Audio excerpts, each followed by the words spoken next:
And I'm Elise Morales. And this is Go Touch Grass, the podcast where we log in so you can log off. Elise and I are two chronically online comedians, and on this pod, we break down the week in internet discourse, viral memes, TikTok trends, and niche influencer drama so that you can do literally anything else with your time. Literally anything else. And if you like what you hear today and you want to hear more, we have a Go Touch Grass Patreon with tons more content weekly, access to our Discord community, and our spin-off series, Search History, where we go back and break down a viral discourse from the past. This week, as promised, on our Patreon, we have an episode about off-campus. Yeah, we really got it. We talked about off-campus for an hour. We talked about off-campus for an hour and a half, which is why at the time of our recording, I have not finished editing it. But by the time you hear this, it will be edited. It will be out. Yeah. And it's, if you don't know, it's, we break it down. It's not actually the straight heated rivalry, but it is in that it is about a straight couple and there's hockey and there's sex. Yes. And it is from Book Talk.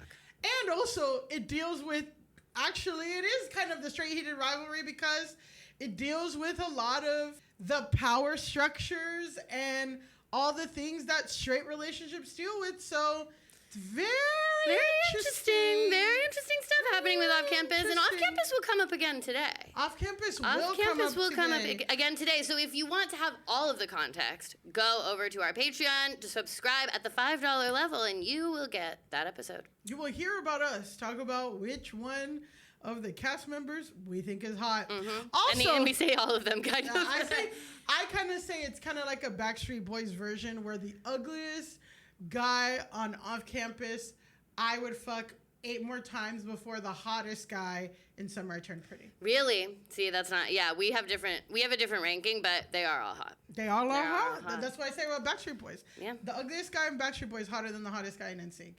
And that's I how. don't know about that.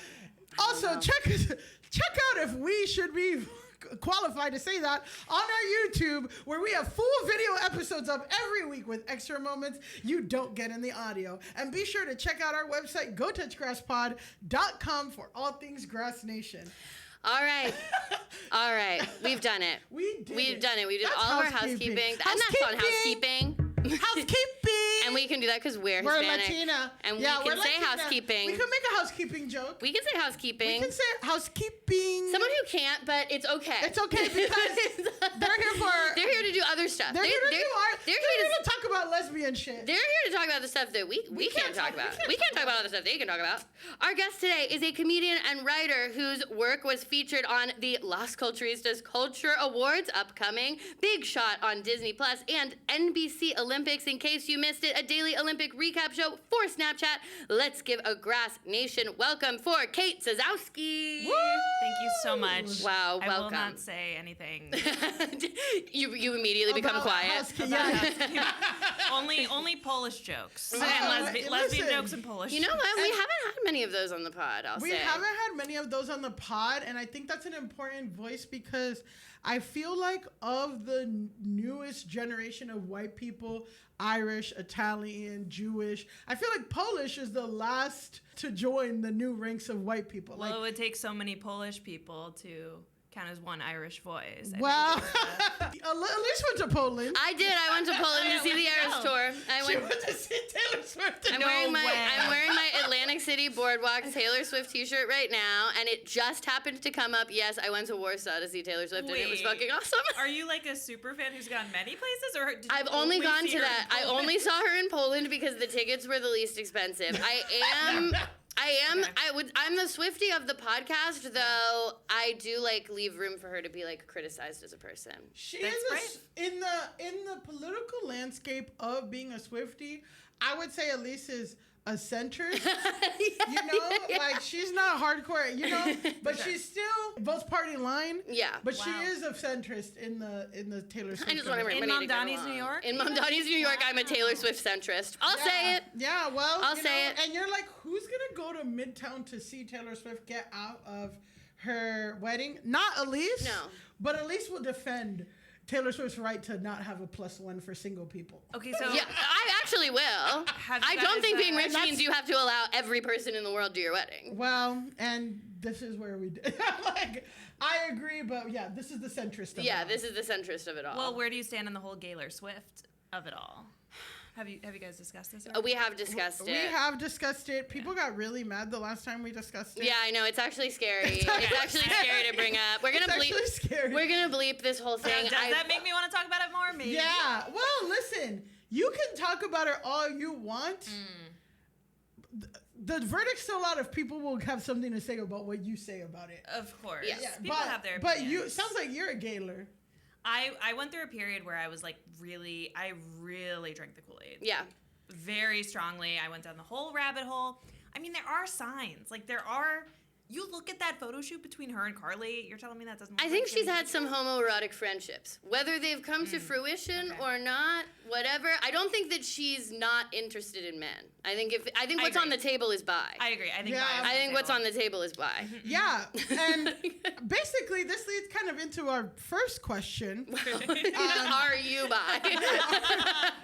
This is actually My dad is hoping. Yeah. This is a podcast where we convert queer comics on Pride. No, this is not. This is our first official Pride episode. Yeah, we this can't is our first official Pride episode. We've already offended the Polish community. The question is, I want to know what's on your algo, because Gaylor's there, but I'm curious about your algorithm and, the things that you see, the content that you engage with as a human being, and then how that inspires your work. Because I love the idea of the competitive wellness talk show and the self-help. So I'm just curious how your algorithm, what are you seeing, and then how does that affect you? And just know that this was a third or second draft question, because I did want you to spend 5 minutes saying why New York is better than LA, but we're going to go to your thing because it's about you. Okay, but I'm originally from upstate New York. I know, and I know you have nuanced questions, but that's the next, or you have nuanced opinions, but it kind of feels like punching down to talk about how much better New York is at this moment. Especially when we're in such a high. We're at such a high right now. I know it's kind of, but I will say, did you see the Spencer Pratt update? He's not going to be the mayor of Los Angeles, so that's good. It took a little too long, for people who get snobby about how better LA is than New York. You can't have Spencer Pratt almost be mayor, He was a little too close. He got a little close. For you guys to be flexing. But we did just have Eric Adams, who was mayor. So, we fucked up bigger, I think. But Eric Adams became a reality TV personality after the mayorship. We weren't fully aware of his... Is he on Love Island? No, his son won Albania's Got Talent, and that's how he became an honorary citizen. That's why he's in Albania like that? His people in Albania really fuck with Eric Adams' son's rap career. I'm not joking. It's a whole thing. That's why every day I'm hearing stuff. Every day I'm hearing new stuff. Wow. There's a lot of Albanians in the Bronx, and let me just share with you before you answer the question that we asked. But let me share with the podcast, because this is all about dispelling knowledge and stuff. You see an Albanian guy, you're like, wow, that's a really good-looking white guy. He dresses nice. He smells good. They usually have a nice car. Guys, save the trouble. They don't need pussy. Oh. Whoa. They don't need pussy. Well, okay. It's like a separate power from thing. that thought, because I don't think of him in that way, but the Riz God, I believe, is Albanian. Do you guys watch Survivor? I'm not a Survivor person. We're too straight for Survivor. Oh, that makes sense. But that's important. Yeah. No, so there's a Survivor contestant that's going. I'm pretty sure he's Albanian. So your algorithm is Gaylor, Survivor. I mean, that sounds pretty. What else is going on there? Dogs talking with buttons. Okay. Oh, I love dogs talking with buttons. Do you think they actually talk, or you think it's they're learning? I believe it. You believe I'm very gullible. I mean, Gaylor. Yeah, of course. Dogs talking with buttons. I mean, you're in comedy, so you're susceptible to pyramid schemes. Yeah. That's fair. Are we all? Couple improv classes. I feel similar But again. if you stay on the line, you will get another. Yeah, of course. There'll be new people that you can trick into. Yeah, absolutely. Sign up for my I do class also at feel UCB. similarly to dogs talking with buttons as Gaylor, because I'm open to the possibility that the dogs are talking with the buttons. And I think it's when I was a kid, I loved the idea of being able to talk to animals. Mm-hmm. I think I connected with animals better than I connected with humans. Okay. So you knew that you were queer from a young age, right? I didn't. Oh, I just knew I knew I was different. okay. But I was Catholic. So I was just that's quirky, gonna, you know? Yeah. All right, That's kind of well, how you cover that up. Yeah. Yeah. I can talk to animals. Yeah, like Eliza Thornberry, I was like, oh, maybe Yes. that's Oh my my God. community. Yeah. And so Dogs with Buttons, it's kind of like taking that dream that I thought was a fantasy, and it's kind of making it real. Yeah. I think that my dog understands. Like they say that dogs understanding. Like when we record our Patreon, when we sign off, go touch grass. My dog wakes up from the nap, like he knows that the episode's over. Yeah, he can always tell when we're like about to begin or stop. I think that they can like tell intonation or whatever. Definitely. I think they They're know, smart. like he knows what outside is. So I'm sure that if there was a button that every time he presses, we go outside. Like I guess, right? You know? Right, and it's like I guess it just depends on what you mean by like Can they talk? I mean, obviously they can't like physically speak, but it's like if they're associating this button and this set of sounds with a meaning, isn't that Talking? understanding? But also, do you follow Bunny, like the big sheepadoodle? Because he's gone on to concepts. Okay, Or Bunny's doing concepts. Bunny might be a girl. I can't remember Bunny's gender. Wow. That's a wow. lot. Canceled. Canceled. You're misgendering a famous dog on Instagram. Bunny's asking, like, why do we dream? Like, why? What? Do we yes. Bunny's asking, why do we dream? Pyramid scheme, guys. Oh my Come God. on. We can't believe everything we see online. Oh my I God. believe Okay. it. But just say something about self-help this show. Yeah. Okay, so I'm sorry, Dogs with Buttons. No, it's perfect. We asked you what's your algorithm, and we're getting a sense of what's going on. And now I know about Bunny. And who's now asking, we know that you live in LA and that you're susceptible to pyramid schemes. Yes. So we want to know about this wellness pyramid scheme thing that you are doing. Absolutely. So, if you know Jenny Yang, she's a very funny comedian. We worked on Busy Tonight together. Busy Phillips Late Night Talk Show. And then we kind of became collaborators after that. So I helped produce her show Comedy Crossing, which was during the pandemic. We did inside the game Animal Crossing. She like built a comedy club, and so we had comedians come on and would puppeteer them in the game. It was really cute, really fun. And then she came up with this other idea, Self-Help Me with Jenny Yang, where she plays a wellness guru, sort of a Gwyneth Paltrow-esque character, and I play her assistant, and we always have different comedians, and they compete to be the queen of self-care. That's beautiful. Yeah, so there's a different topic every show. We've done fertility, we've done How do you fitness. compete to be fertility queen of self-care? You got to get the most points. So we have games, there's like trivia, and then also kind of bearing your soul and, sharing your trauma about wellness. You can get points for that. Basically, Jenny decides how to give out the points. And the audience, too. The audience also plays along and votes on their phone. And so their votes... Oh, that's fun. So that's it's like all happening live, too. It's all happening live. Wow. And I think it's just like maybe like satirizing the culture of Exactly. competitive Well, the whole wellness. idea is like wellness already feels competitive, so we made it into a competition. Yeah. Like the idea of you scoring points by like bearing your soul is kind of how TikTok and a lot of our How algorithms everything work. It's feels like, now. yeah, Every it's time very I, like submit to a fellowship, I'm like, okay, what's the worst thing that's ever happened to me? Right, exactly. Yeah, I have to like unearth my trauma so that I can try to get somebody to give me $500 to get props for a play or something. I mean, is that not this podcast? Yeah, you have a comedy album out. It's coming out June 26th. It's coming out June 26th. Yes. It is called Garbage Plate. Tell us, why is it called Garbage Plate? What themes are you exploring in the album? Tell us how the album came to be. Well, I'm originally from Rochester, New York, and that is our cuisine. Really? The Yeah, Garbage Plate. it's like Skyline Chili. It's like the thing Rochester. that we're known for. It's like Philly cheesesteak, but Rochester Garbage Plate. Wow, I didn't know. So it's sort of What is composed of it? It's home fries and mac salad, and then it can be 2 bunless burgers or hot dogs or chicken tenders or grilled cheese, covered with homemade hot sauce, ketchup, mustard, all mixed together in a styrofoam container, usually with bread and butter. That sounds incredible. It's so good. Any European person listening to you explain that, though, did just have a heart attack and die. Absolutely. I It's feel like very Europeans American. are down for like beans and fried shit. I think it's more like California people would have a heart attack. Yeah, we don't have it in Well, LA. that's true. Yeah. That's also true. I think like health conscious people who eat like avocado. Europe and Poland, they're eating meat and potatoes. Yeah, no, I know, but it's like as soon as it's like American foods, you know how they get.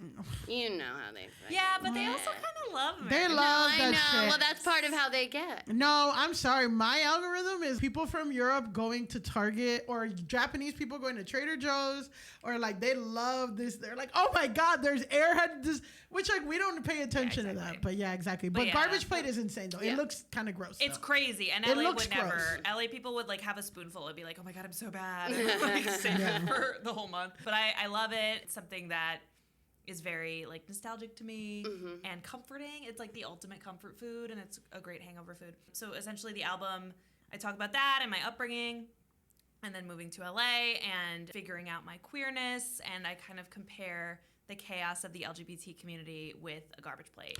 Ooh. In that it's like all these things that you don't really think would go together, but they somehow work. Okay, which element of a garbage plate do you feel that you would be? I've never been asked this before. That's why, and that's why you come on Go Touch And that's Grass. why you come on Go Touch Crash. That was just off the dome. Housekeeping. Ooh, I want to say I'd be Mac Salad. Really good. Any unpacking on why? Because I go down smooth. Wow. And I hit the spot. Wow, Powerful. that is powerful. That's powerful. We don't need to say anymore. You explained yourself. Anything more. There you go. You explained yourself. There we go. And y'all check out Garbage Plates, period. But check out Garbage Plate everywhere you listen to. Everywhere you can stream comedy albums. June 26th. June 26th. Just in time for the end of Pride. And it is a comedy album. Sometimes when I say album, people are like, oh, you're a singer too? I'm like, no. Isn't that the thing from And Just Like That, the comedy concert? Oh, yes. Yeah. I bet you have strong feelings about And Just Like That. Yeah, we don't even. I'm sorry, I didn't mean to invoke the comedy concert. But I love OG Sex and the City. You loved OG Sex and the City? I love it. Wow. I think it was really ahead of its time. I mean, it was regressive in some ways and progressive in others. Yeah. But I like the way that it was trying to push the envelope. Yes. Because I don't think there's that much of that today. Yes. Everyone's trying to be safe and like not rock any boats and please everyone. And then in that way, you're never going to please anybody. Yes. And I don't mean in like an Austin comedian type of way of like, don't do anything anymore. I just mean in terms of like actually exploring new ideas. People are, I don't know. Yeah. Rehashing old stuff. I feel that I like just did a rewatch and there's stuff in there that does not stand the test of time. Yeah, but anything that's progressive at the time. Exactly. That's the thing is that I feel like all of those moments, the show is at least trying to engage with the topic. It fails. And like there is an episode where they say the T slur 5 times in the first, like the credits are still rolling from the beginning of the episode and they've said it. But you can kind of tell that the show thinks it's pro this. Like, you can tell that the show thinks that it's actually being like, no, trans people are good, even though they're... it is. What, in comparison to fucking Sopranos, where they called the guy gay because he ate his wife's pussy. Yeah. And, did he eat it like a lesbian? They're not even engaging with those... Eating pussy in general is gay in the... Sopranos but it's gay to the Sopranos, but I don't know if the show. I feel like the show is setting them up that like they're kind of regressive for that. Yeah, I know, but I'm just saying like that was what programming was at HBO, and those were the conversations taking place. Yeah. But that should be a compliment because lesbians are coming more than straight women. Yeah. So it should be if you're gay for eating pussy, like that should be a good thing. I'm not going to deconstruct the mindset of 1999 Italian men. Fictional Italian Is that not men. What we're gonna do? I am a housekeeping Latina, and that has nothing to do with whatever. But I agree. And Tony was wrong for that. And Tony was wrong for that. You gotta eat pussy, T. Speaking of eating pussy, it's Pride Month. And let's go to our discourse, which is the main segment of our show where we talk about the thing that everyone is talking about. This story has everything: environmental issues, queer rights, copyright, trademark, parody law, satire, lawsuits. It's America, baby. It's America. We're all gonna sue you. And this is about Patagonia versus Patagonia. Patagonia, the region, is encompassing the vast most southern tip of South America, and it's shared by Argentina and Chile, with the Andes Mountains as its dividing lines. The Argentine side features arid steppes, grasslands, and deserts, while the Chilean side has glacial fjords and temperate rainforests. There's like a big highway that goes through this. There's pinnacles of Monte Fitzroy and Perrito Moreno Glacier in Los Glaciares National Park. Here's a picture of what you see in Patagonia. This is where every lesbian says they want to live. Yes. So it's beautiful. The region is renowned for its raw, dramatic landscapes, and it's very, very, very popular for, there's so much raw nature. It's very popular for like backpackers and more like adventure people. So that is Patagonia, the region. Now let's talk about Patagonia Inc. Right. Patagonia Inc. is an American retailer of outdoor recreational clothing, equipment, and food. It was founded by Yvonne Chouinard in 1973 and is based in Ventura, California. Patagonia operates stores in over 10 countries and factories in 16 countries. So the guy who started it was an accomplished rock climber, and he began selling hand-forged mountain climbing gear in 1957 through his company, Chouinard Equipment. He worked alone selling his gear until 1965 when he partnered with Tom Frost in order to improve his products and address the growing supply and demand issue he faced. So he was a very big rock climber. He's like, I want to make the best rock climbing gear. He starts selling his own shit. Then he partners with people to upscale. In 1970, he started getting rugby shirts because he would wear them for climbing because the climbing sling would fuck with his neck a lot. And he was like the first person to use rugby shirts for climbing. That's how he would innovate with his products. Okay. And then it also became associated with lesbians. Yeah, So really exactly. It's all coming back to lesbians. Everything goes back to lesbians. So Great Pacific Iron Works was Patagonia's first store, and it opened in 1973. Basically, since 1981, they started operating with the Patagonia trademark. Okay. So the Patagonia Inc. has a long history of environmental service. They created a new division to produce food products. In 2017, they created a trade-in and exchange program called Worn Wear. You can trade in your old shit for new shit. It's a big problem with textile waste and clothing waste. 2019, Patagonia launched a program called Recrafted. So they would take your old stuff and switch you for new stuff, and then use all the old stuff to make new stuff. So they're very like sustainable. Which should be the norm. It should be the norm. The program also promotes longer lifespans for their clothing by providing sewing videos and or the helps of professionals via events in both the United States and Europe. So it's like you can come if your shit gets broken. They will sew together your camping thing. They really emphasize quality. In the late 2010s, the fleece vest became known for use by their financial executives. Yep. In 2019, Patagonia announced that its distribution of branded products would focus on firms committed to environmental, social, and corporate governance initiatives.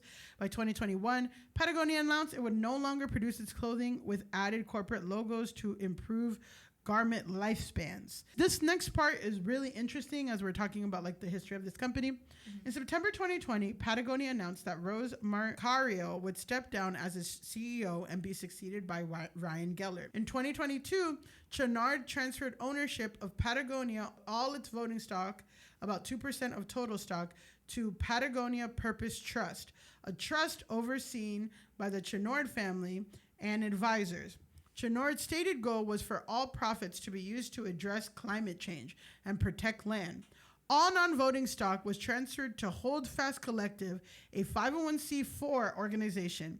The move allowed Chouinard to avoid taxation on the gift of all the non-voting shares since it was to a nonprofit holding company, while effectively maintaining control of the company via the affiliated trust ownership of the voting stock. And they also did give a gift tax of $17 million. So they paid the stock, and they also transferred all the trust to a nonprofit so that they can like benefit more and do the stuff companies do to keep their money. Yeah. They don't do nonprofits to be good people. Well, it's interesting, right? Because they also restructured the company to have a lot of the profits go to the 501c4, but they also on their website today you can find a Patagonia Action Network. It connects anybody on the website that's trying to buy their clothes if they're looking for local nonprofits specifically for environmental groups. They've stopped working with sweatshops and they've been ahead of the curve with all of that stuff. Here's the sitemap. So you see they have multiple initiatives, right? They have climate risk report, statement on modern slavery and supply chain, Patagonia Pro program, how we fund 1% for the planet, climate goals, our acknowledgement, what are our core values. It's not just like they're doing one thing or they just did it. They're doing 20 things at once. It's a big part of their brand identity. And it's a big part of their brand identity, and they've been doing it. Product recall. I feel like if you have a whole section about that. Yeah, I am concerned that that's the last thing on the list is infant product they recall. Tried to bury it, but I'm like, I kept reading. The thing is with recalls, it's really hard to find, especially from the company, because they don't want to acknowledge it. So even them doing infant product recall on their website at all, sadly, is something different. Great. Amazing bar. I mean, the bar's in hell. I don't know. I'm afraid of roller coasters, and when I see like little kids going on a roller coaster that I'm scared of, it makes me feel so embarrassed. And now I'm like, babies are hiking more than me. Like, yeah, okay. Also, babies are doing rock climbing and stuff. And Good. I'm scared at home. Good. Okay, great. So now we have Pattie Gonia. So Pattie Gonia is Win Wiley, born July 21st, same day as Millie. Wow. So already we know this woman is chaotic. Professionally known as Patagonia, is an American drag queen, environmental LGBTQ plus activist. Yeah. Thank you. Slay. That's it. I can say LGBTQ plus 12 times fast. Wiley's first experiment with drag was in early 2018 as the character Ginger Snap. And then in October 2018, Wiley created the character Pattie Gonia, introducing short form outdoors activism content on Instagram and TikTok while in drag. Okay, so Pattie Gonia, as like the drag persona, is also an environmental activist type person. Okay. Yes. Their whole thing is being very femme and wearing intense makeup and high heels, but hiking. Okay. So again, I'm not even doing that. Yeah, no, you're not certainly, even doing you that. certainly won't find me. Heels And you're a Yeah. lesbian from upstate. You need to get it together. I know. I don't know what I'm doing. What are you even doing? And you live in LA? I like You to should be inside. hiking. Yeah, all you the gotta be time. hiking. I like You to gotta be inside. hiking all I know. day. It makes it hard. Everyone on the apps is like looking for a hiking buddy, and I'm like, No. I'd rather die. Yeah, well, God bless. You hate hiking? Be a straight person in New York, not a gay person in LA. I tried for many years. I mean, I'm sure gay people in New York will also find a way to hike. Like, I took a train 5 hours to I'm go not good hike. at either. Patagonia said that the drag name was inspired by Patagonia, the region of South America. The pun is often described as a reference to the outdoor apparel. So she's saying it's for the region, but people obviously, and especially American people, obviously associate that to Patagonia Inc. Yeah, when I hear the drag name Pattie Gonia, I think that it's a play on the brand more than the region. The brand is a play on the region. So it is all the same. The brand is the region. It's spelled the same. Yeah. Patagonia Inc. I would think, it's a joke about the brand. For some reason, more than the region. That's just how it works. If I stole someone's car and then they stole that from me and I was mad, but like I also stole the car. Well, we'll talk more about that. Anyway, Okay. Patagonia's activism focuses on environmental and promoting acceptance of queer identities. People call it intersectional environmentalism. They developed a job board for queer folks seeking jobs and for companies to share postings. In January 2022, Wiley co-founded the Outdoorist Oath, a nonprofit working on diversity and equity and inclusion on environmental causes in the outdoors community. Patagonia puts together hikes and events and stuff. So Patagonia's been partnering with brand and apparel companies. She partnered with The North Face for their 2022 Summer of Pride series.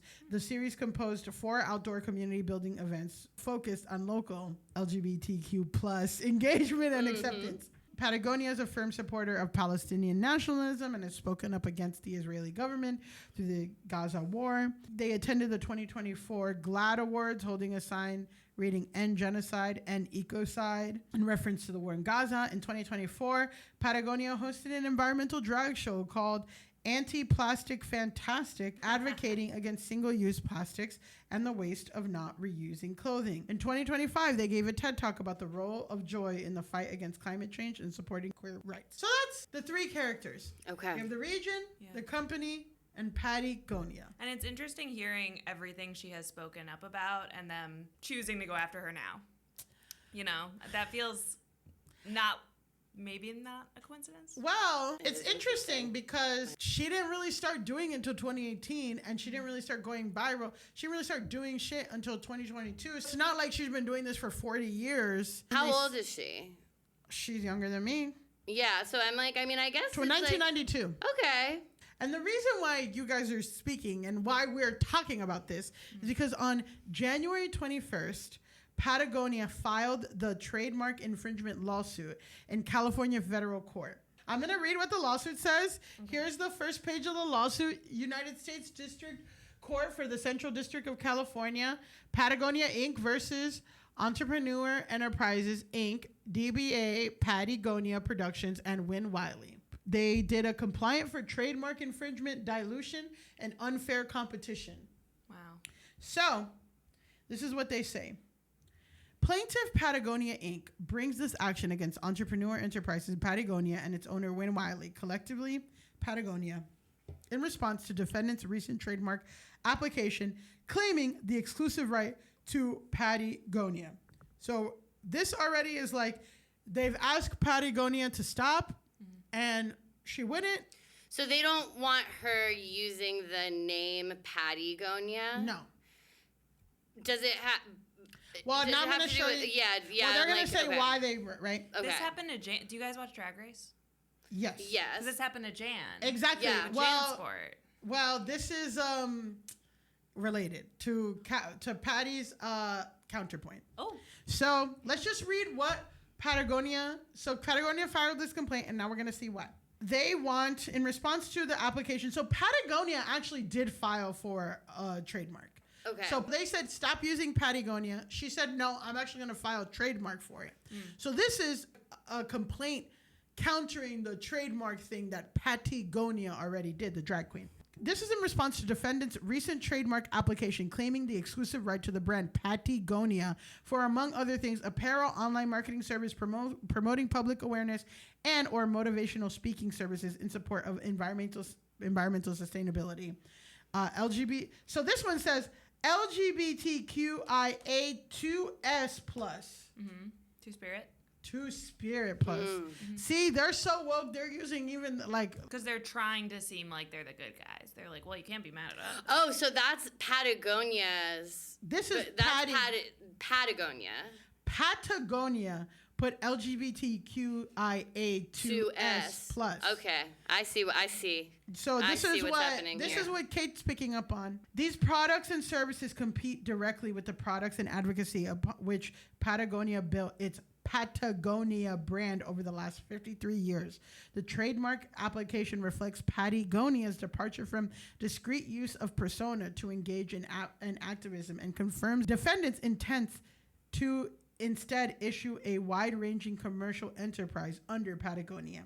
The enterprise contradicts defendants' prior promises and appropriates Patagonia's brand and identity that has already confused consumers and will continue to confuse consumers about Patagonia's role in producing or sponsoring Patagonia's products, events, and public services. Yeah, because I'm totally going to go to a Patagonia store and be like, wait, I thought this was going to be a drag show. Like, what do I do with all these singles? I do like the idea of going to a Patagonia store and throwing singles everywhere. Yeah, like, okay, I guess I'm going to buy something with this money now. You're welcome. Patagonia supports advocacy and activism that promote the environment and inclusion in the outdoors, central to Patagonia's ostensible mission. For that reason, before Patagonia's activities and identities transformed into a commercial enterprise, Patagonia repeatedly communicated with Pattie and understood that the parties had reached agreement about how that advocacy might continue to work. Patagonia has not honored the agreement, however, and now seeks exclusive ownership. For these reasons, Patagonia must protect its iconic trademarks, even when it supports or agrees with Patagonia's views, messages, or objectives. The defendant's trademark application followed the launch of a commercial website, PatagoniaMerch.com, in late 2024, selling Pattie Gonia branded apparel. The website looks like this today. Okay. So can y'all see this and read some stuff? And Yeah, it's a bunch of different t-shirts. They say Pattie Gonia. Some say Pattie Gonia Hiking Club. One says something Nature Gay. Nature is gay. Nature is gay. I like Nature Gay. I'm just thinking, that could be something. Nature Gay could be something. Not me though, but I mean, as far as these items are concerned, they do not have the look of like the Patagonia trademark on them. No. Okay. I really think this is because she got political. I think if she was like, I love the government, I love corporations, I love the status quo, I think they would have left her alone. They said the examples below show the extent to which Pattie Gonia has associated the party's brands, integrating Patagonia's logo into branding into the Patagonia persona and related business enterprises. On the top left, you see her wearing gloves with the Patagonia logo on it that has Pattie Gonia, but it's the Patagonia Inc. logo. I think she's also wearing some kind of bag or sash with Pattie Gonia on it. Then on the right, I think it's a screenshot of a Instagram post where they are showing the traffic that Patagonia has had using the Patagonia Inc. logo. And this is an Instagram because you can tell this is, again, she's posting these things on her public platform as a drag artist. Then this one, right, she has her look and with all her patches. And on this thing, it has her merch for different patches. The bottom four, I think like most of the patches on this thing are her merch. And then the one up top is the Patagonia logo with Pattie Gonia. And the page that we looked at before, none of that merch was giving Patagonia the brand to me. It seems like what I imagine they have a problem with is this one version of the merch that is clearly their logo. We'll get to the rebuttal. Differently. Yeah, spelled differently, but like it's the usage of this. So the first argument is like, this is what their website looks like, and they're using Pattie Gonia to sell merch. Nothing of the thing on the website, but then also these are her using the Patagonia logo on her public Instagram. Then, also, if I'm ever sued, I hope they use photos of me slaying this hard. Yeah, I know. These are great photos of her. She looks really good. And they're in the official filings, which is so funny. In the lawsuit, they included screenshots. This is what they say. Consumers are already confused about whether Pattie Gonia is affiliated with Patagonia. For example, consumers have made the following comments in response to Pattie Gonia on social media posts. So the first thing says, it looks like Patagonia has it together, and it's the Patagonia Inc. I'll happily spend my money there. And then somebody responded, last summer, former Patagonia CEO David Olson came through my coffee shop. He was so nice and complimented the boutique. What? Somebody says, that's his yep, partner. if Patagonia ever falls, I'm going to cry. Yes, it's expensive, but their warranty is literally the best. I have my dad's gear from the 80s that they have / will repair. This is on Patagonia's TikTok. Then this is another one. Beefcake said, I genuinely thought this was a Patagonia ad for too long. Or is it? And then somebody else says, love you, Patagonia Inc. You're amazing. Thank you for protecting our parks. Okay, but if we make decisions in our culture based on the stupidest comments we can find on social media, we are going to go nowhere. I know. I would be being sued by Love is Blind because I did a Love is Blind character and people are like, is this real?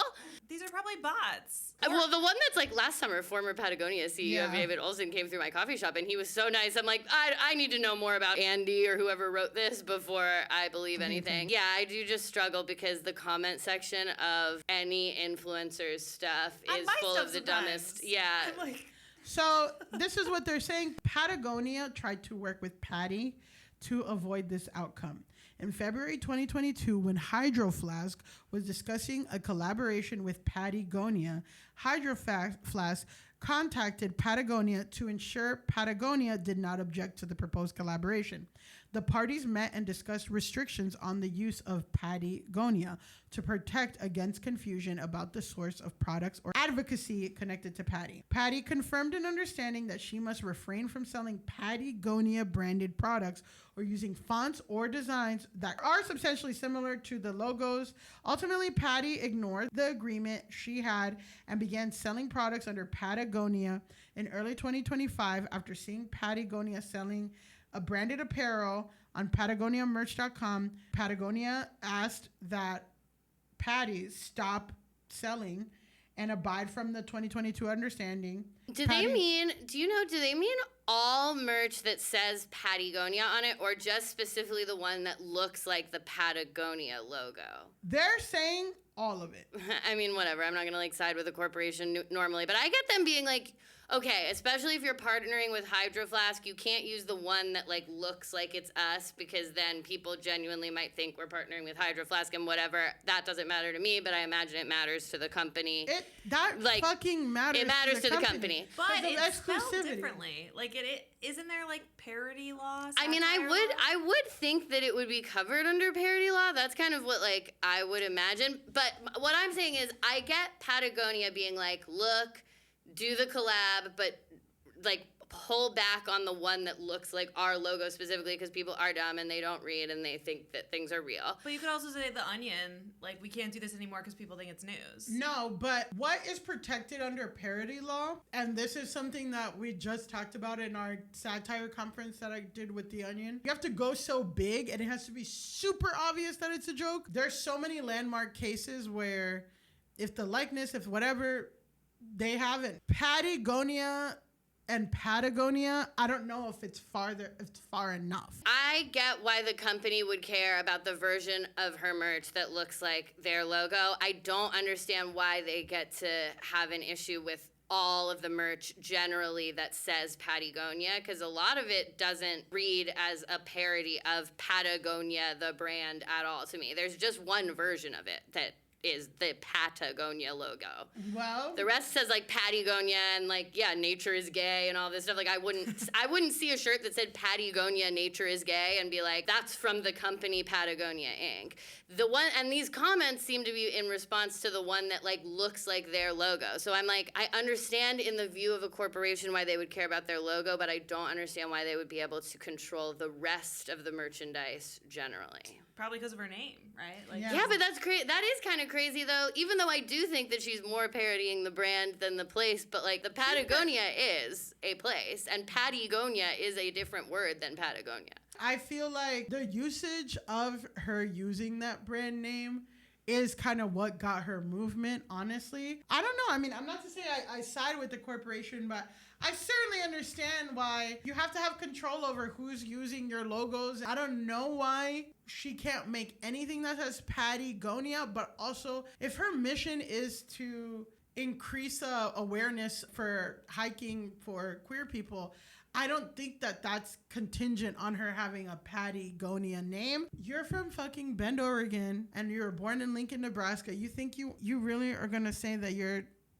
talking about a mountain in Argentina? Or the fucking apparel company that probably ran your whole life in Oregon and in Nebraska? I do think she's parodying the brand more than the place, but I just don't understand why you can't have a parody name as long as the rest of it doesn't look like their logo. It makes sense to me why they care about their personal logo, but the word Patagonia doesn't feel like something they should be able to control. I think they want total control, though. Yeah. Like, I think they don't like her being able to do whatever she wants, say whatever she wants, and they can't. Well, when you say Patagonia, having speaking events where you're saying Patagonia, I don't know. I just feel like it's a pun. I don't know. Like, can we regulate a pun? I don't know. Can we regulate a pun? Well, okay, another pitch. Environment. Environment is good.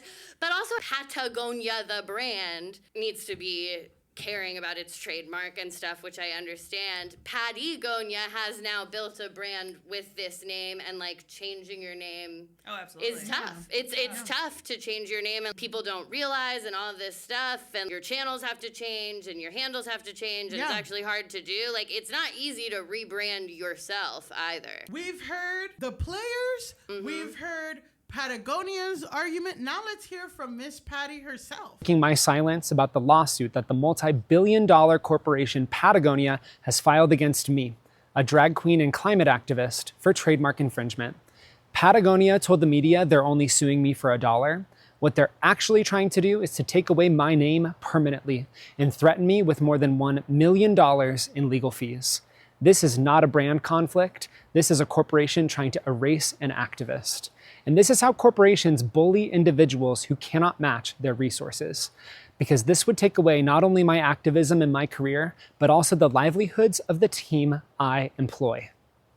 This is a betrayal of Patagonia's core mission, because if they're in business to save the home planet, why are they suing a climate activist?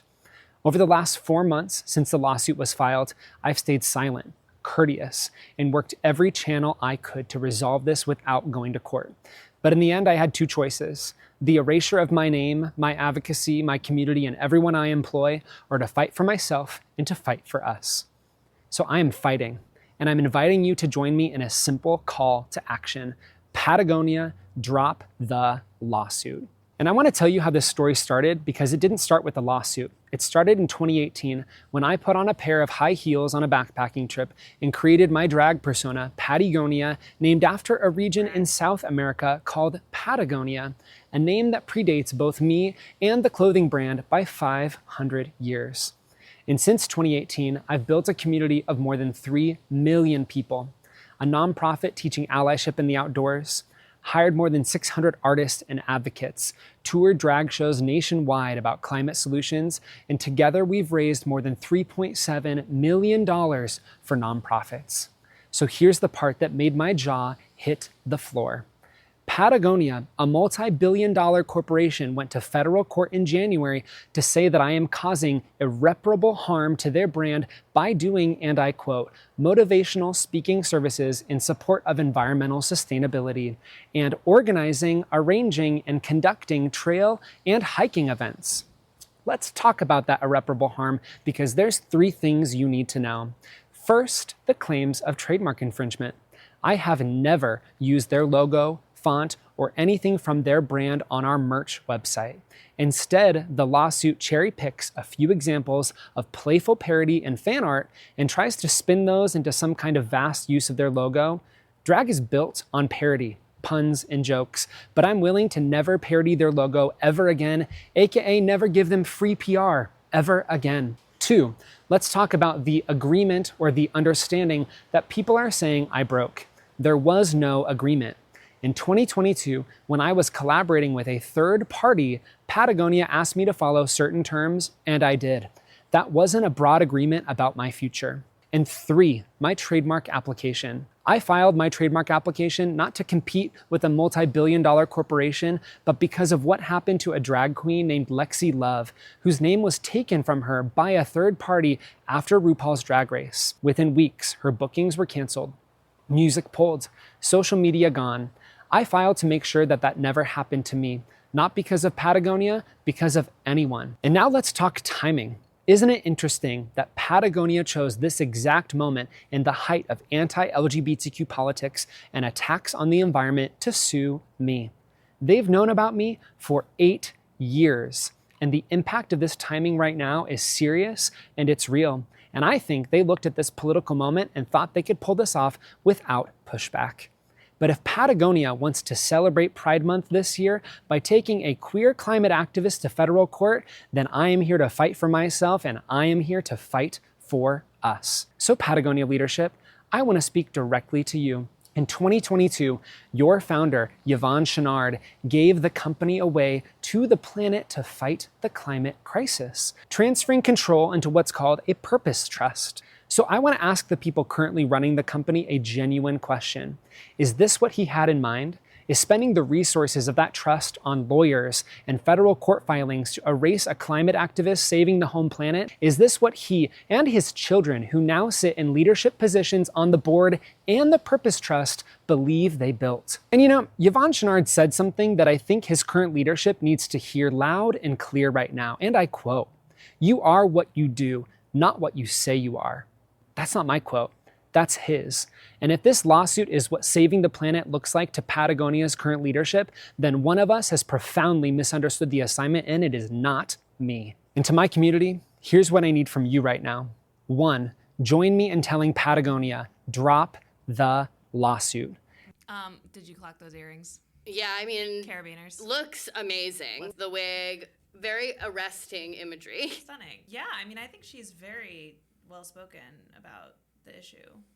Yeah, I mean, I think that, like, she puts the case out. I'm sure that Patagonia has, like, its rebuttals to the specific point. If her goal is to try to create a movement of her fans to get them to tell Patagonia to stop, this is a very, like, good and direct video. Like, I think it's effective in getting people to think and feel the way that Patagonia wants them to think and feel about Patagonia, the company. I understand what she's saying, and I get the thing about not using Pattie Gonia, but I'm also, if a company has an opportunity to tell someone to knock it off, like, wouldn't they do that? They've known about you for all these years. You have millions of followers now. Of course they weren't going to care about you when you first started using the name. Like, they didn't know who you were. Booking national stages, like, it comes with both good and bad. You get more eyes on you, but then obviously people are paying attention and they're going to be pissed off. If you're not in control of your brand, what happens is, if she says the N-word tomorrow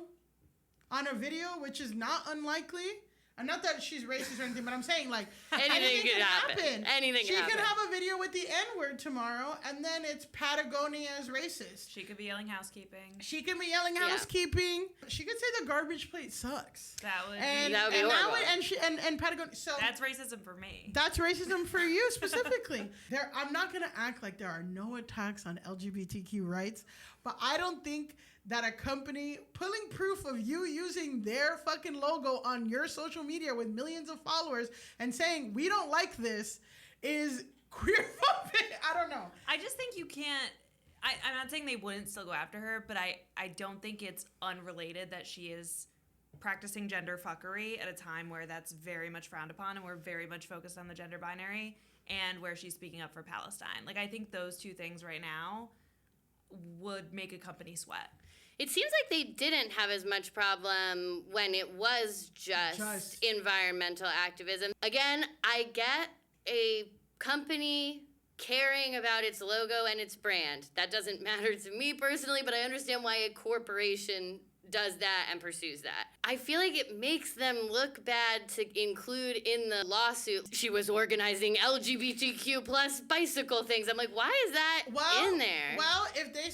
To me, I get that. You are selling tickets, because she's selling tickets for $50, $100. But is anybody who's buying those tickets, I thought this was Patagonia? Unless they can show me evidence of someone going to a Patagonia LGBTQ plus bicycle meetup and they're genuinely confused about it being a Patagonia brand event to a degree that this would actually affect the business of Patagonia. As a human being, I understand what you're saying. As a corporation, I do not want a group of 30 trans people hiking under something that could be perceived as my name, because if they all die or something, then it's like Patagonia, like even that confusion. But like the argument is about confusion. It's not about reasonable people, because that's the whole thing, right? It's about confusion and parody and all that stuff. And like, are you making a parody of Patagonia, the brand, by making a queer hike? I don't know. I don't think versus it is. I just don't. If you made a TV show where you were satirizing the business practices of Patagonia Inc., and that has a more, to me, in my understanding of satire law, that has a more standing than you making kind of unreal, or like whatever, environmental hikes where it's like there's a lot of liability and shit. I don't know. But Patagonia isn't liable for that because it's not made by them. It does say Pattie Gonia, and I think unless she's using their logo, my feeling is just the amount of people who could possibly be confused by that, I just don't see how that would actually become impactful to their business. I think they're grasping at straws in their argument because they just want her to stop. Like, to me, those screenshots of people that are probably bots or just don't know what's going on. I don't think they're bots. They're not bots. But there are people who, I mean, I've done characters online that people think are real. Yeah, like, exactly.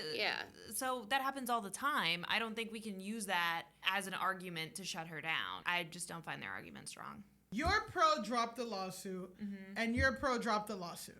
I'm pro drop the lawsuit with the caveat that I do think that she should stop fucking around with the Patagonia logo specifically to whatever extent she was. I don't think that you cannot be posting on your public Instagram. I think that she has to like move away from that. Even though in my personal heart of hearts, I think because it says Pattie Gonia, it shouldn't be included. I would be like, girl, just don't even do anything with the Patagonia logo. But I do think that she should be able to be Pattie Gonia and have stuff that says Pattie Gonia that is not looking like Patagonia brand And stuff. it sounds like she's open to doing that. Yeah. That's what it sounds like in the video, yeah. The internet is exploding on this because there's a lot of discussion on who is right, who is wrong. Is it queerphobic? Is it homophobic? Is it this? Is it that? What I'm gonna do now to close out this thing is we're gonna hear kind of two arguments. So we have an anti-Pattie and pro-Pattie. Okay. I think let's do pro first. Okay. So this is by Melody Writes Songs with a Z. So it says, no, this lawsuit doesn't affect small artists or you or me personally. And then this is what she's saying. What everyone is getting wrong about the Patagonia versus Pattie Gonia discourse. Okay. And this is a pro-Pattie. And this is a pro-Pattie.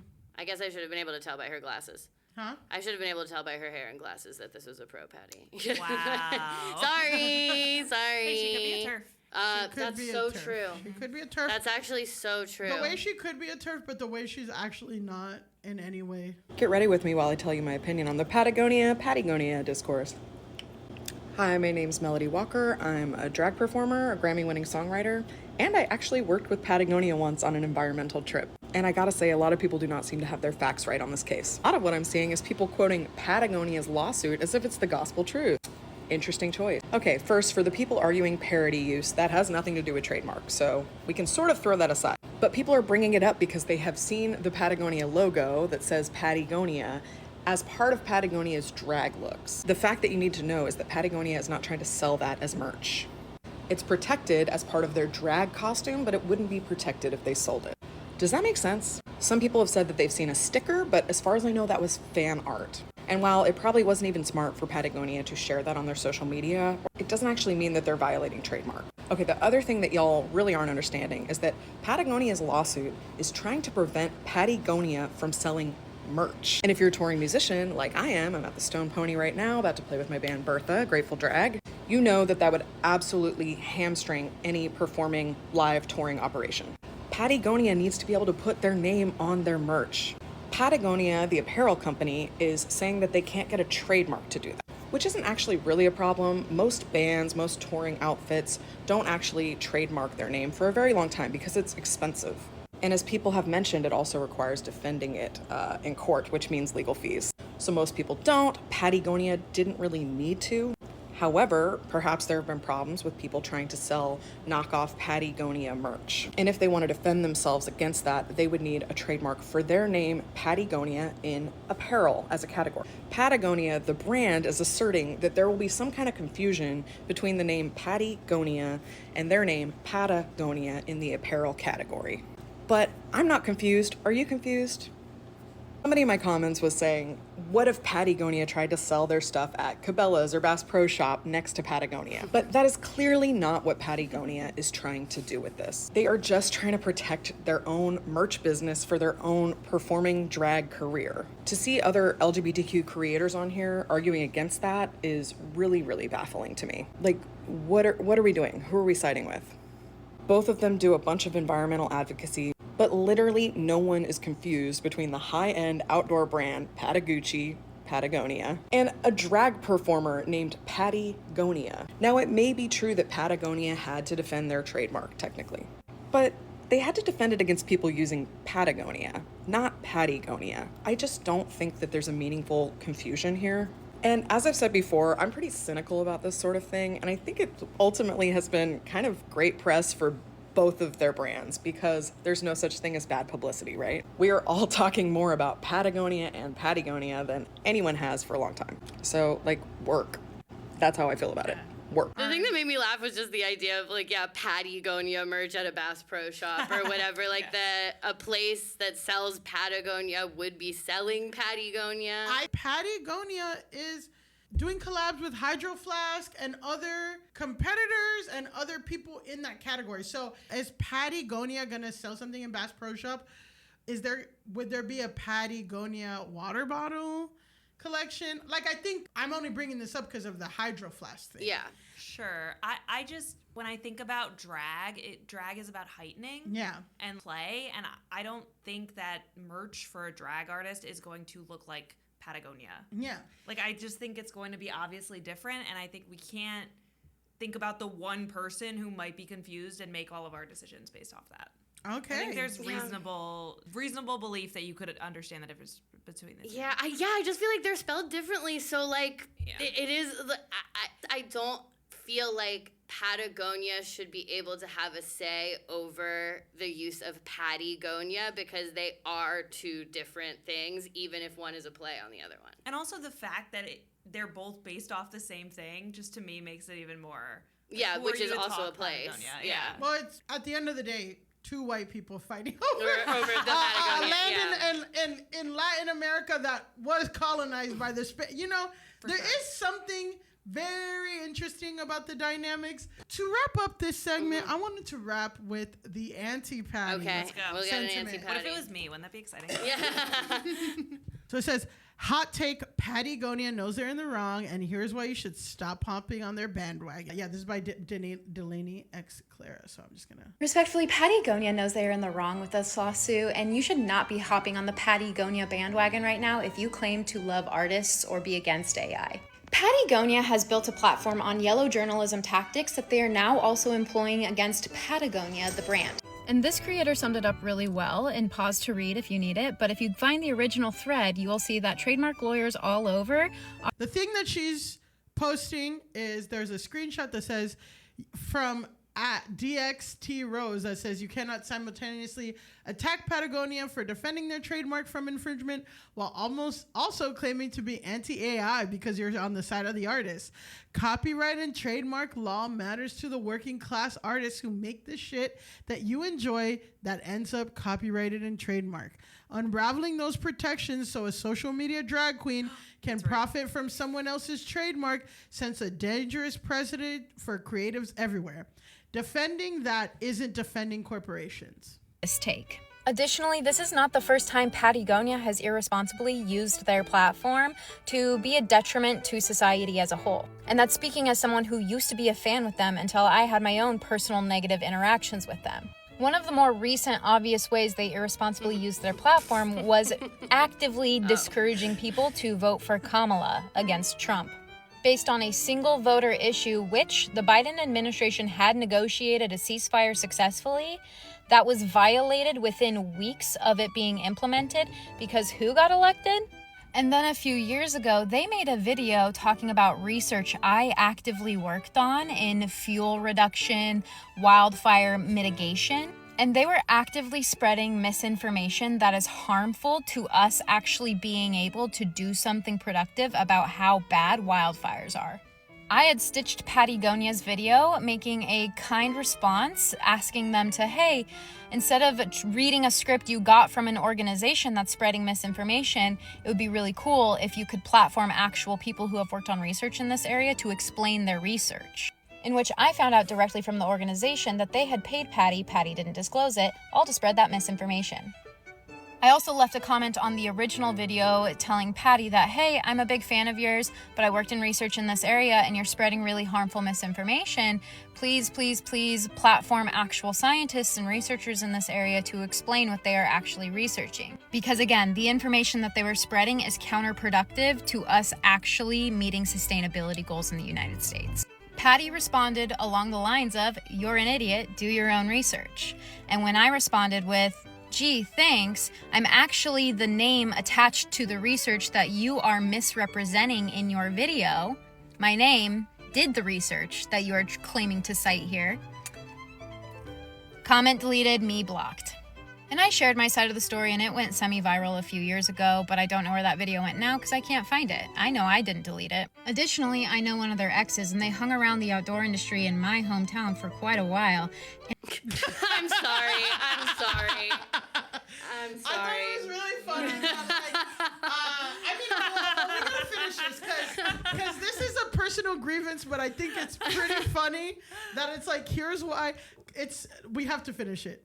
And everybody in the area said that if there wasn't cameras rolling or there wasn't something that Pattie could immediately see they would gain from associating with that person, their interactions were overwhelmingly negative. So let's stop attaching our identity to problematic influencers that are just real pieces of work behind the scenes. Okay, when someone starts an argument with respectfully, it's almost always annoying. This person did a lot of things that I find not.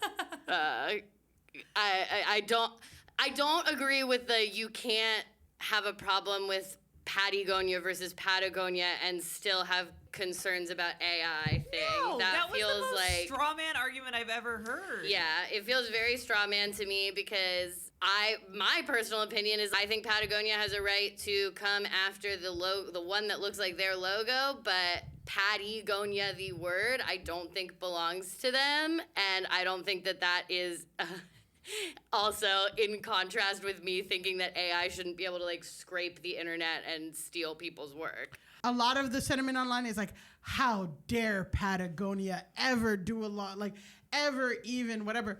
I agree that they don't have control over Pattie Gonia, but everyone's gonna fucking try to it's a headache for them. They don't want to deal with it. They're gonna try to do it. I can't fault them for trying. A lot of people are like, they're homophobic for trying. I don't know if that, I hear what those arguments are, all that stuff. But I do think we're dealing with what happens when everyone thinks of the most extreme, like takes arguments in bad faith. If any company defends its copyright, they're bad. Goes to, well, if you don't defend copyright, then that's AI. Then you like AI. Then you like AI, which I'm like, well, if you're in the extreme that Patagonia shouldn't have sent a lawsuit at all, then you don't think that anyone should protect trademark law. It's like step 1, step 2, step 80 with the like AI artist stuff. But that's how all these fucking online arguments are. It's like there's no nuance of like a company does have to protect its copyright. As your company, you have to tolerate headaches, and then I don't know.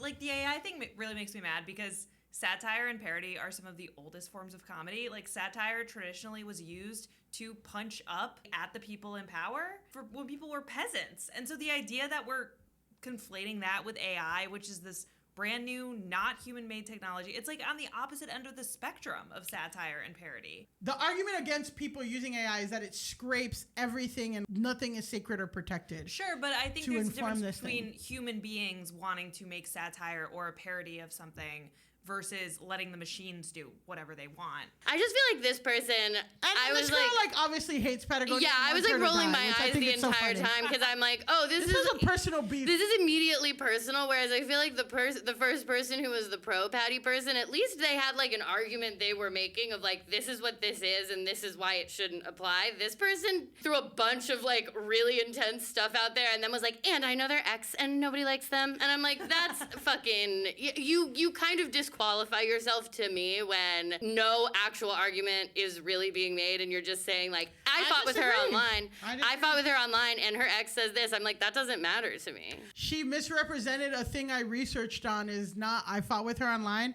I think the X thing is crazy. I think, But the X thing is what? That people said they don't like her when cameras are off? No, that she doesn't do anything unless cameras are on. Which is like, that's done. Yeah, that's like whatever. Welcome to fucking being a creator. But this to me goes back to the thing with the Patagonia lawsuit where I don't think the examples she used strengthened her argument. Like if she really did misrepresent her research, I want to see that. Like show me what the research was. Show me what Patagonia said. But instead, she's focused on the interpersonal drama of it and like trying to get everyone angry about that. And I don't find that to be a strong argument. Yeah, Pattie Gonia should be able to sell merch, whatever. Personally, I mean, it's different with drag. You do want like a punny name. Yeah. Would I pick a punny name of a big corporation? Like, it's a fucking headache and it's annoying. And like, whether or not of all the things that Pattie Gonia is saying, all of this stuff is predicted of, is it right, is it wrong? The company is going to try to fuck with you. But it's also Pattie's right to call that out and say they're doing all this shit. I don't know if I see the parody clear enough to justify using but whatever. Like, maybe the parody is in being feminine and going outside or being in drag or whatever, but I think that it's just the pun. Like, it's not the name it's not Patagonia, it's Pattie Gonia. It's just a play on words. It's just a joke. Yeah, but then if we're using like satire, you're using this brand's likeness. What is the point you're making? What are you satirizing? I think it is hyper femininity. Yeah, like not just being a woman, but like a hyper feminine gender fuck person. Yeah. Whereas I think traditionally it's broy, yeah. It's broy, or it's like a very specific type of gender expression. No, I get that, but I'm like, how is that crucial to the name Pattie? Do you know what I'm saying? Because it's like the justification for Pattie Gonia is that it's parody and satire. The really cool, awesome things that Pattie Gonia is doing don't have anything to do with her name, except that, I don't know. So, but it does, because she's doing environmental stuff. And like, it's an environmental, I mean, like the play on the brand is that it's like an environmental brand, and the play on the area is that it's like an environmentally like beautiful and protected area. So I do feel like it goes together. Again, I get why Patagonia is gonna try some shit, like you said. I guess my feeling is I don't think that they should be able to be successful on the front of like getting her to stop using Pattie Gonia at all. I agree. Kate, any final thoughts on Pattie versus Patagonia versus Pattie Gonia? I love drag, and and I love drag artists, and I'm probably always mostly gonna support them. Yeah, I mean, we are too. I'm just saying. No, for sure. Copyright. I'm coming in. I realize I'm coming in with a heavy bias, but I wasn't convinced. I think I opened my mind to being convinced by Patagonia, and to me, the argument was not made. Okay, and that's legal for now. And that's legal for now. It's legal for you to have thoughts now. It's time for us to move on to our final segment. This is Grasshole of the Week. This is our segment where we talk about the people, places, things that should log off the most. I think that the Go Touch Grass that we are issuing, we've talked in the past about how like sometimes it's like loving, sometimes it's angry. This one I feel like it's a warning. Like it's like, do no more. Log off. Yes, you've done enough. Move no further. Yeah, move on. So today we are talking about former Disney star Jake Short. Have either of you ever heard of this man? I'm wondering, he did a really bad thing? He did a bad thing. I saw this. Short is in trouble because of a recently resurfaced podcast clip where he is talking about his now ex-fiancée, Mika Abdullah. Like Millie did, I'm going to introduce us to the characters, and then we'll go through. So this is Mika Abdullah, and Mika Abdullah plays the role of Allie in the show Off Campus, which we do have a Patreon episode about if you guys want to delve deeper into Off Campus. Yes. But she's not the lead of this season. She is set up to be the lead of the next season. The general conceit of Off Campus is like a Marvel Cinematic, Yeah, basically, like centered on this hockey team. It's a hockey romance, which are these big book talk things. Yeah. Again, we go deeper into this in the Patreon. But the way that the book series that the show is based on works is that each book is kind of about each one of the hockey players falling in love. Like Bridgerton. Yeah, it's like Bridgerton. Like yeah, it's very much like Bridgerton. And then each book has a different romantic trope. Yeah, exactly. Each book has a different romantic trope and different romantic leads. So, in the most recent first season that came out, Allie is the best friend of the lead girl, Hannah. She's so pretty. She's extremely beautiful. Next season, she is going to be the lead, and it's going to be about her falling in love with this guy, Dean, and that's not a spoiler. That's literally announced. Yeah. That's facts. That's just facts. What I'll say about this role, because we talk more about like the show itself on the Patreon, is like it's a very fun role. She's like her theater friend. She has a long-term boyfriend, but that boyfriend sucks. He doesn't want to try anything fun sexually. Yeah, he only wants to do missionary. He only wants to do missionary. And she gets an agent, and he doesn't care. And he's like, you're never gonna make it anyway. And she wears a really sexy version of the J-Lo green dress, and he doesn't care. Yeah. Oh my God. And so he's awful. She's like fiery, spicy. I think she's supposed to be Latina in the show. Yeah, she is. Mika Abdallah has she has some Latin heritage. Okay, I thought she was Arab. She has a bunch of different. Right. She's not. I don't think any one group can truly lay full claim to her. Though I will say, all of my Latinas in Power Instagram accounts that I follow, we're all talking about this thing.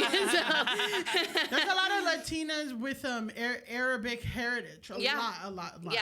And she doesn't go gay. There's no chance of her going gay.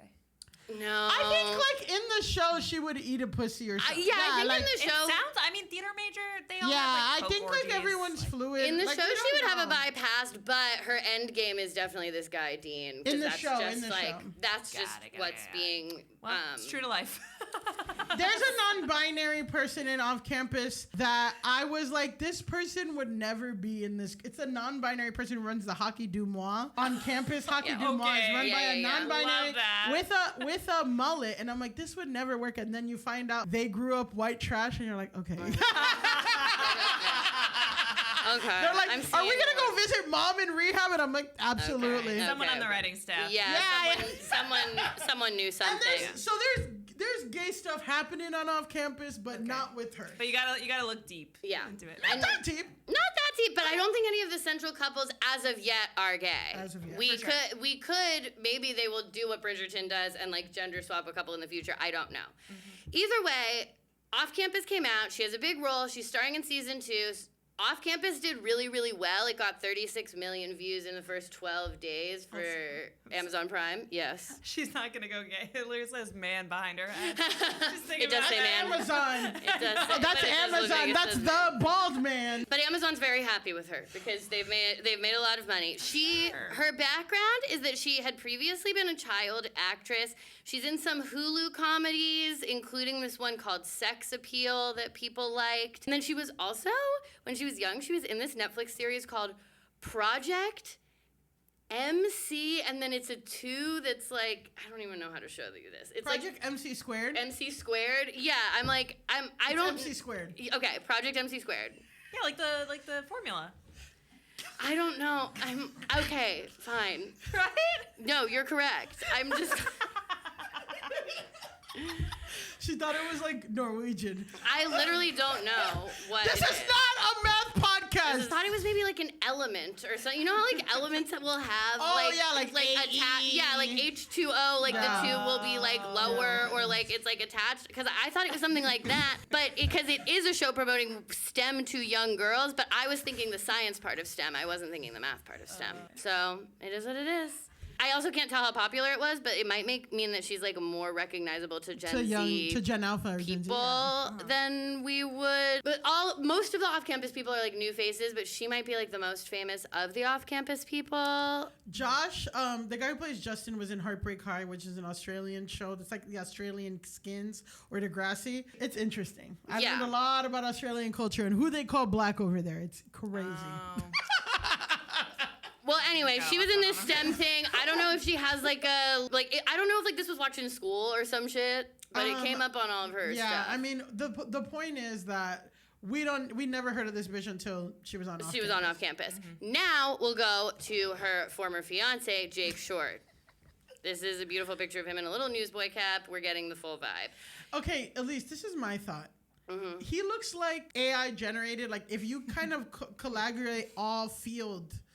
Yes, profiles. wow, he really does look like a mix of every guy you'll see on field, especially with the hat. He says he's a dom top. Yeah, exactly, exactly. Yeah. Let me help you turn your brain off for a little while. Get the fuck away from me.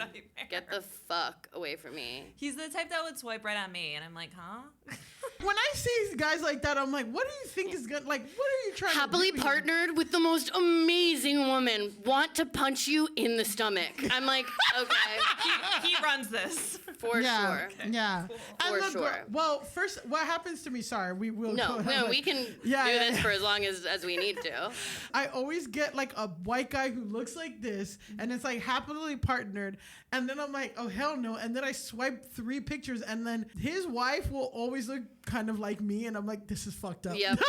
Oh my God. Oh, you're fucking. Oh, you're insane. You're insane. That's scary. He's gonna want you to do like twin role play or something. No thing. And this guy. And it's always this guy. It's never somebody. No. It's never somebody with abs, with a little, with the, what is it? Those cum gutter things. You know what I'm talking about? Never It's with cum gutters. But you it's can never certainly somebody- find cum gutters on You can, Field. but for they're sure. never. They're the ones that are like, hold me tight. Yeah.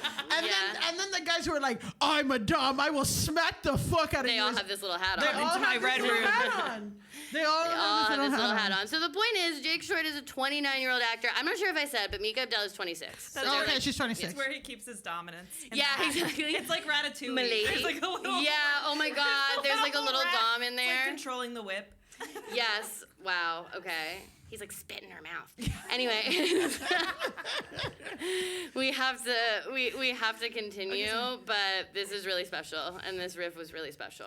He's a Disney Channel guy. Because of our respective ages, will not recognize, I don't think, the things that he's in, but he played Fletch Quimby in the sitcom Ant Farm, but A and N and T are like separated. So again, I don't know what I'm supposed to be Like the saying. formula. For these, like the formula. No, it's like the formula. Is it like supposed to be an element or what?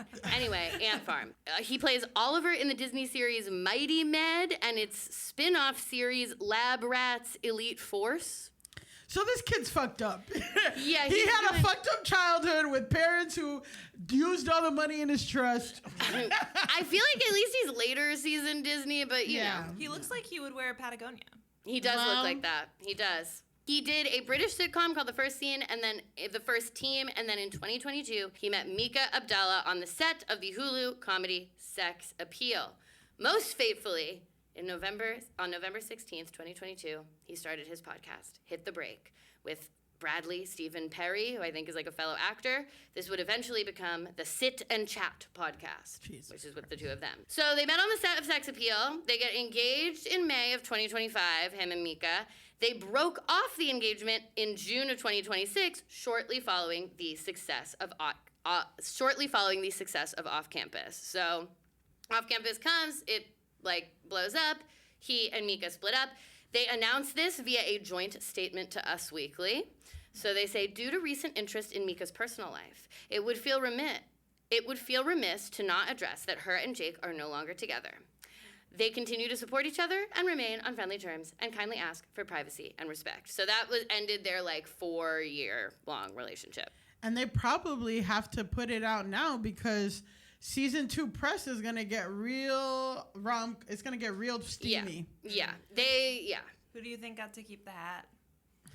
I don't think she needs the in hat. The breakup? But I feel like she's always wearing some weird shit too. So She likes to have like a little she has funky outfit attitude. on. So I think she has her own hat. Yeah, but I'm like, I don't think it's impossible for her to wear this hat. Like, she's like one of those Gen Z girls with like the lowest midi skirt you've ever seen. Yeah.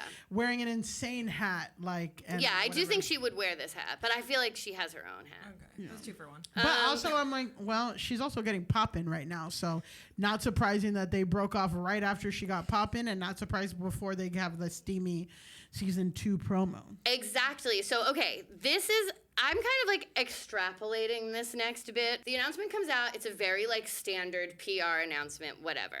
Then I think discourse starts discoursing and some people start saying like some version of like, oh, of course, when you pop off, like she's gonna leave him or whatever.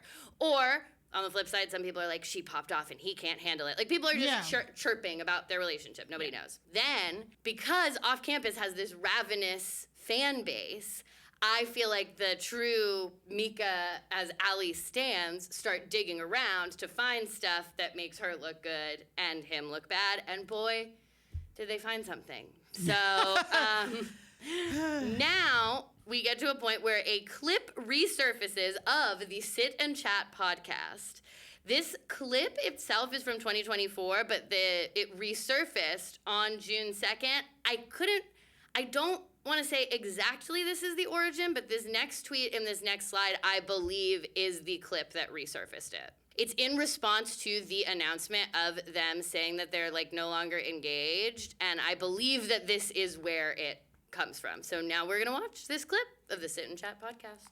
First of all, what is that fucking painting? So there's a painting in the back that appears to be of Donald Trump and maybe, I don't know if that's supposed to be Jake Short. It's not like But incredible the ear, likeness. it has like the Donald Trump ear covered. So I'm like, is that a joke about the He's holding a rose. I don't know. There's a lot of layers. I mean, he's been like fucking. It's a strange image. So this is like a double date podcast. Yeah. The episode of the podcast is called Double Date. So in the clip, you're going to hear Mika Abdallah and Jake Short, but then also that's the other host, Bradley Stephen Perry, and his wife, Natasha Bure, daughter of Candace Cameron Bure. Oh, Jesus Christ. Also, they are probably Republican. Wait, well, Cameron from Full House? Yeah, From she's Full House. insane. Oh She's my insane. God. Yeah. But I don't know if Jake Short, I don't think Mika Abdallah is. So it's hard to Mika say. Abdallah isn't, but Candace says that horror films open a portal to the demon. Yes, but I don't know if her daughter. It's hard to say, and I can't tell what this weird Trump painting is supposed to communicate. If they have the weird Trump painting and she's Candace Cameron Bure's daughter, it's giving MAGA allegations. Yeah, but this isn't her podcast. She's just a guest. I don't know. Whatever. I just don't know. I don't know if we can say from whence the painting comes or what their deal is. Millie's saying something is giving Mar-a-Lago over here. All right, let's watch the clip. How would you describe Mika? He would describe me. Oh yeah, you can take it away. I was actually asking. I have 2 words. Yeah. A lot of farts. No, that's pretty Fat. funny though. Be like, some bitch. Oh my God. So anyway. she's the best person he knows. The best person he's ever met, and I'm some bitch. Dab me up. We're locked in over here. Nice. So anyway, what you got? I think that was his answer. How would you describe me? Oh, Oh. My handsome eternity prince. partner.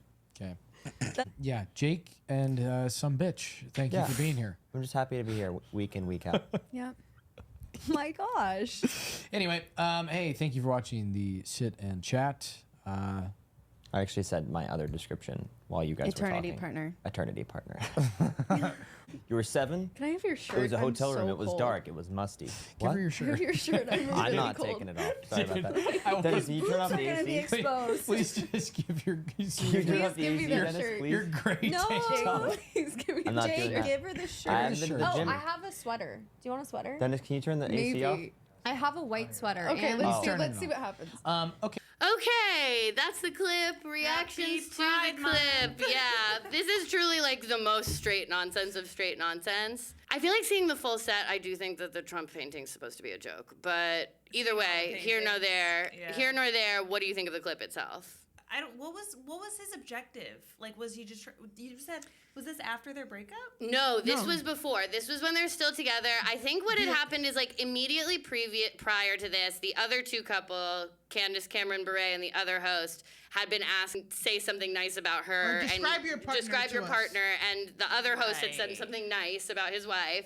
So they lobbed it over to him, and he said, "Some bitch." Trying to be funny, and Which- then he felt like, oh, people are gonna be mad, so let me say eternity partner. But then he doesn't give her his shirt. and then He doesn't give But then he doesn't give her the shirt. He doesn't give the shirt because he's feels like he'll be too exposed. Because I feel like you do see him clock in the moment that oh shit, that was number one, the joke is very poorly received. The other 2 are silent as soon as he says it. We'll get into the reactions of that. They don't laugh a bunch as a because result. it's fucking awkward. Am I saying that there's no situation where somebody can say some bitch?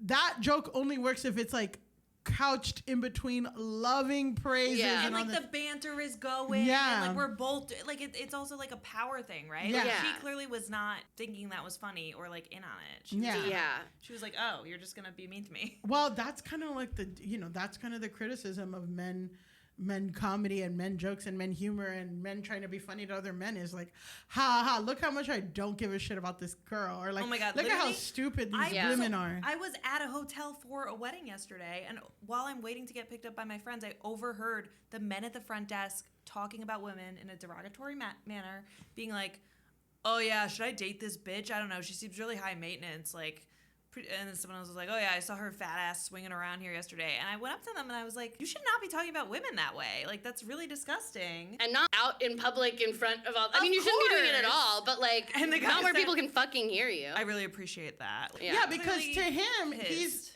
but he's not this bitch. The way that he's communicating, right? it's even more like when you start breaking down what that conversation was. It's I like this person, but I'm not sure if I'm gonna be able to match up to her stuff. Literally, right? Yeah. It's all. And then the guy's like, "Well, I saw her, blah blah blah," and then they're talking shit. So true. Yeah, I just think he was trying to seem like a funny guy, and it tanked immediately, and then it's really awkward, and then he kind of tries to save it, but then he should have just given her the shirt. Like, that was his moment. That was his moment to be like, yes, darling, I give you the shirt. Do you think they fought right before this? That's how it felt to me. Yeah, there's something. I mean, the energy of it is so intense. So obviously, this comes out. People don't like it. If we go to the next slide.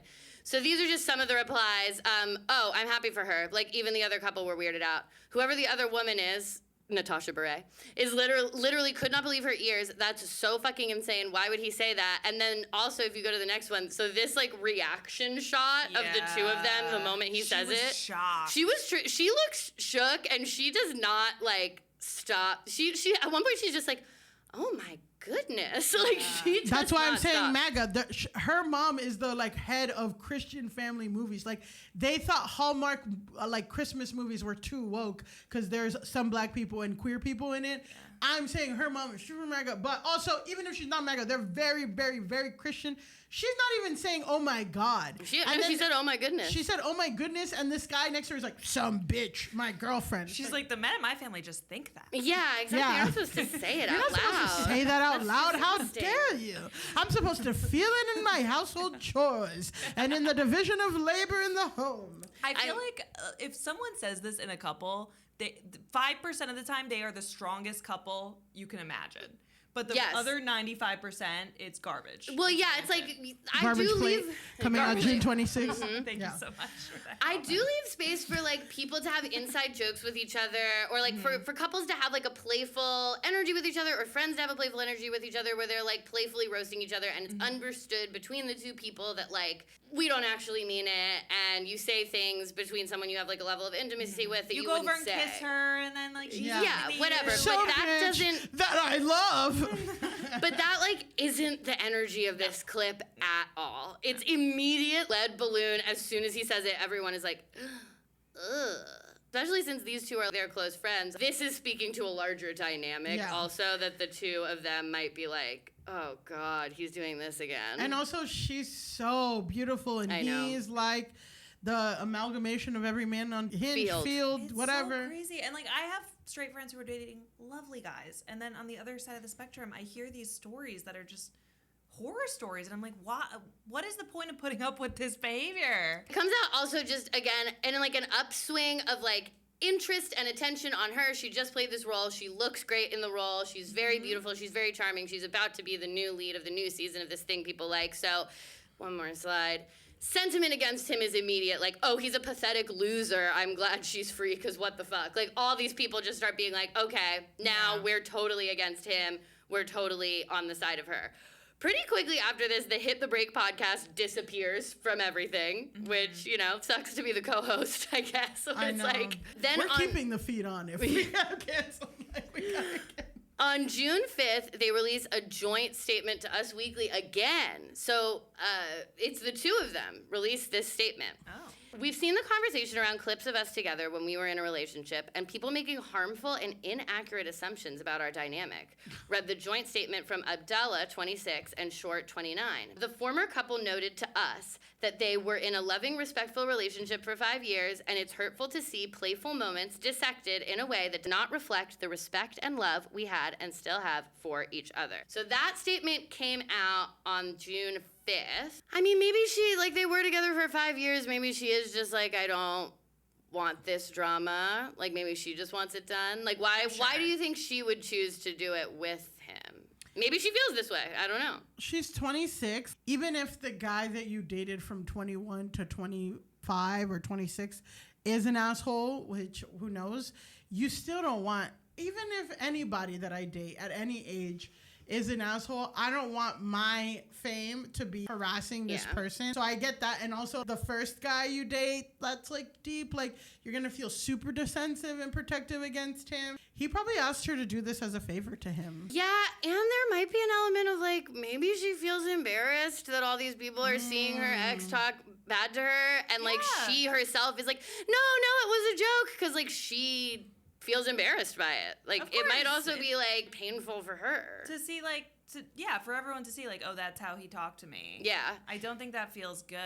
Yeah. And, I mean, that is another element. Like he wasn't talking to her like this in private. Like this was clearly meant to be embarrassing. Yeah, and like to make her feel like to bring her down Take a it down peg. on my podcast. Yeah, exactly. She's just some bitch or whatever. They released that joint statement. I don't think that joint statement does much of anything. People are not into it in general. So now, June 6th, he posts this to his story. Kate, do you want to read Jake's short story? I made a disrespectful juvenile joke in a clip that recirculated this week. It's imperative to me that I take accountability as I am aware that it was inappropriate. It's not representative of who I am or who I was in my relationship, but I continue to learn from this situation and work to show people the respect that they deserve. Wow. Dap me up. Wow, well done. I mean, there's no perfect statement. It's always easy to Monday quarterback, but like this is so PR written. It doesn't say, I'm sorry to Mika for talking to you that way. I apologize, whatever. It's not like I don't speak to women like this. I don't think she's some bitch. It's like I take accountability for, it's just all the buzzwords that people know to say now. And I mean, even like, if he was a real asshole, maybe he wouldn't say anything, I guess. Yeah. Bars but on the other floor. end of the spectrum, I do think people will probably be acting crazy and like sending him death threats for this, which that is disgusting and terrifying. Knowing the internet, the backlash will not measure up to what he actually did. Like he was like an asshole and stupid, but I feel like people are going to take this too far. But again, like you're saying, we can't take the dumb actions of just a few people who are idiots to like everything. Because I'm also sure if they didn't have any fucking merit, he wouldn't apologize at all. But it's it's probably hundreds of people. He's probably never gotten anyone to say, yo, the way that you talk to your girlfriend is fucking crazy. I mean, this happens on Bravo all the time, is that these guys will speak to women crazy, and like even the cast will be like, it's fine, it's not that serious, they're just joking. And it's not until the season comes out and you have millions of women being like, that's fucking weird. That's literally what's happening this season on In the Valley. I know, I was like, I just caught up with the Valley, Yeah, so I know exactly what you're talking about. But exactly, so you kind of do need people to say shit. Yeah, I mean, look, I think the statement is pretty like bland. I don't think there's anything like egregiously bad in it. Like it's not defensive or something. No. Like sometimes we read statements where it's like, oh, you like made this worse. I definitely don't think it does that. I do think it's odd that he doesn't say like, I'm sorry to Mika or whatever. But this is where things stand now, and this is where I feel like today's Go Touch Grass is a warning, where we say Jake Short for the crime of being shitty to your girlfriend on a podcast, posting it online, and then not even realizing until years later that you did it. We say in a cautionary way, go touch grass, don't post anything else. Go touch grass. Don't post more. Turn off Joe Rogan. Turn off Joe Rogan to whatever extent. Maybe take that Trump painting down. I don't know if it's a joke or what, but it's confusing. It made us feel confused. If he just leaves this here, he'll probably be okay in a couple months to just, quietly keep doing the Sit and Chat podcast again or whatever. Who the fuck was watching the Sit and Chat podcast? I don't know, but we don't want to invite that comparison because I bet their numbers are like 300,000 downloads an episode or whatever. So it's like we don't even want to invite that. Like probably they have a 100 million Spotify Netflix deal. Okay, but I'm gonna make a logo. The Shit and Chat. Shit and Chat podcast. And then they can't say anything. And they're going to get sued. Yeah. No, well, it depends. They won't do anything. They're not trademarked. They're not even telling their wife to be quiet nicely. Right, I'm working on it. Yeah. Look out for it. All right, so that's our episode. That brings us to the end. Kate, you were an amazing guest. Why don't you remind everyone where they can find you, follow you, and also get your album when it comes out? Amazing. This was so much fun. Thank you so much. Of course, you were a perfect guest. I love talking about stuff like this. Yeah. I love talking about pop culture. I am on all the socials at Kate Zasowski, Zasowski. And my album Garbage Plate comes out wherever you can stream albums or music or anything. So Spotify, Apple Music, all those things. And it's called Garbage Plate. June 26th. June 26th. You can find me, follow me at Pandalise on Instagram, at Lise Navidad on TikTok, and this podcast at Go Touch Grass Pod on everything. You can follow me at Millie Tamarez on Twitter and at Millie_Tamarez on Instagram and TikTok. And until next time,